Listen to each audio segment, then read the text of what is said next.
there's so much to be said about why systems are so important to make your business effective. This is Mark Silver with Heart of Business. And I want to give you a useful perspective on how to approach implementing systems for a solo business, for a micro business. There are so many people out there, so many different types of systems that are trying to convince you to put in really sophisticated systems. And when I say systems, I mean all kinds of things. I mean like what's called CRM. People go, what is CRM? It's customer or client relationship management. You know, there's like all Salesforce.com and all of these really fancy things for tracking potential clients and following up with them. There are sophisticated systems for managing your, managing your emails and managing your communications and managing your sales process and managing your website. I mean, there's all these different things that you can put into place.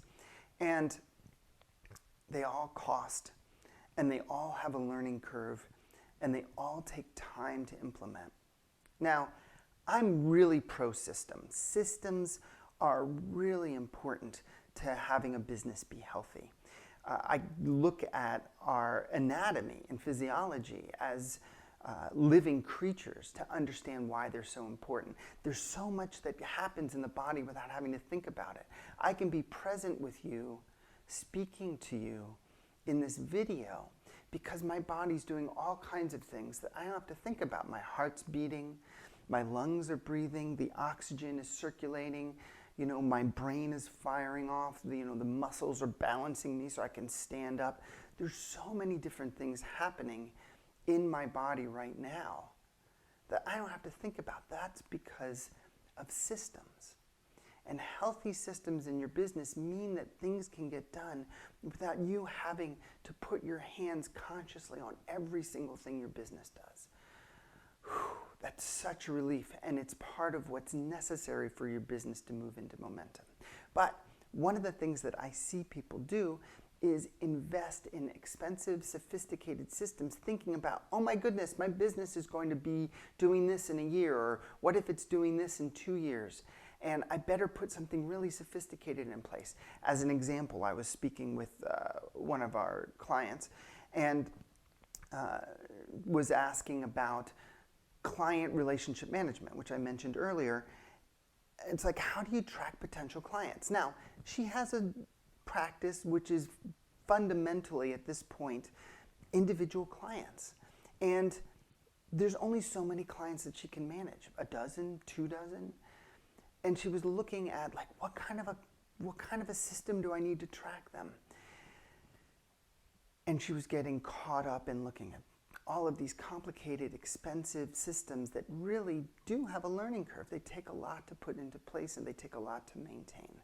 Because systems also need attention. You don't just put them in place and forget about them. You put them in place, but then you have to update them and keep them up. And I introduced the concept to her that systems for a business should be the least you can do. Meaning, what is the minimum system you can put in to be effective at the point that you're at?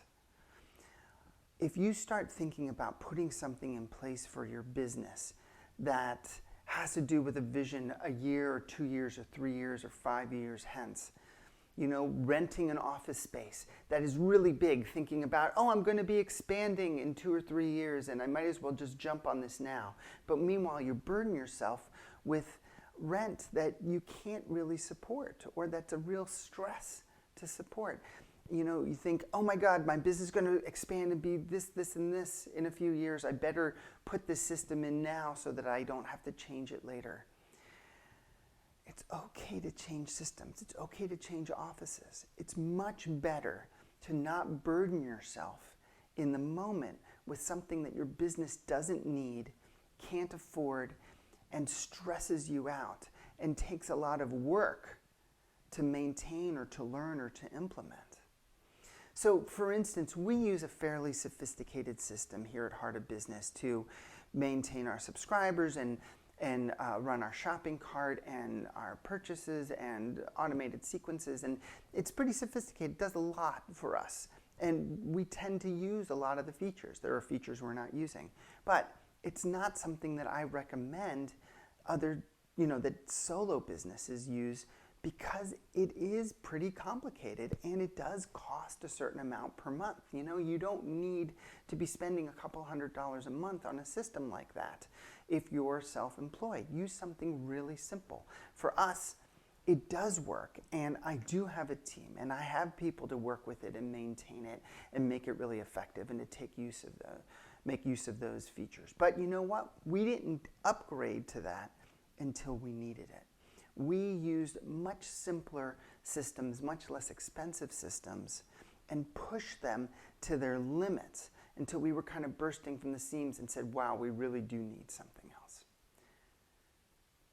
I want to encourage you that it's okay to be simple.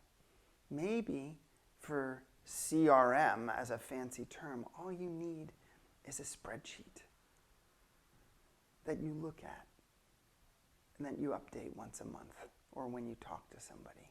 Maybe all you really need is a spreadsheet and an address book and your calendar to track potential clients, as an example.